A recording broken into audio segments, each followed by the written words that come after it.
There's growing concerns about the dangerous coronavirus from China. The number of cases has gone from a few dozen last week to nearly 300 now, and health officials have confirmed that the virus can spread from person to person. Gio Benitez is at JFK Airport here in New York, where they're now screening passengers from China. Good morning, Gio. Hey, George, good morning. Yeah, the World Health Organization is holding an emergency meeting tomorrow to talk about this virus as more and more people get sick in Asia. And now we're learning this morning that the number of deaths is also growing.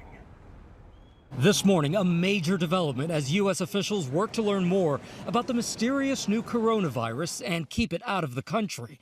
Now we're learning of new cases indicating that the virus has the potential to spread from human to human, proving that it does not only spread from animals to humans. At least 14 healthcare workers in China have now contracted the virus after treating infected patients. At least 6 people have died, and the number of confirmed cases has quadrupled to nearly 300. And it's not just China. Take a look. Since the virus first appeared in the central Chinese city of Wuhan last month, it has spread into neighboring countries like Japan, Thailand, and South Korea. Back in the States, the CDC screening thousands of passengers arriving from Wuhan at JFK, LAX, and SFO.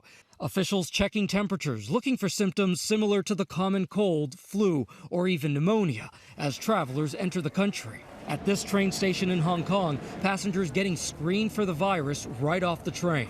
Our Bob Woodruff speaking to one American tourist at the station who decided to cut his visit short.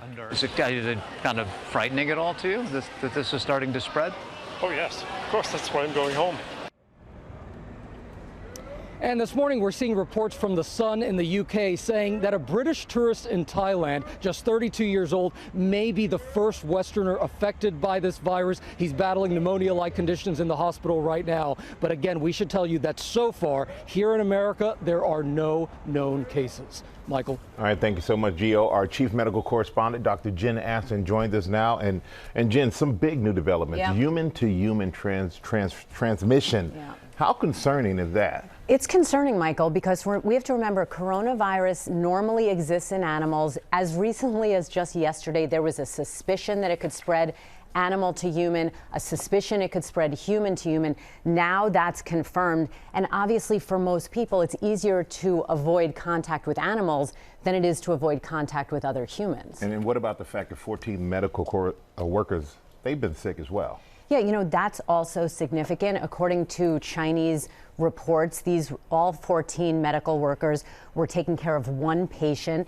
And what that really brings up is the possibility of this phenomenon known as a super spreader. We saw it in SARS. That's one person who can literally infect hundreds or thousands of people. And again, a lot of this is being informed by the experience with SARS, which so far is causing some concern. So how worried should people be here in the U.S.? Listen, we have to emphasize this is a dynamic and evolving situation. U.S. public health officials are still saying that the risk to the U.S. population is low, but we have to be clear. We don't yet know how this virus spreads. We know it can be passed human to human, but we don't know how, and we don't know how severe it is. We're going to be looking for the mortality rate or the death rate with this. I'm sure we'll be talking to you a lot more about Absolutely. This next coming days. Thank you, Doc. You bet.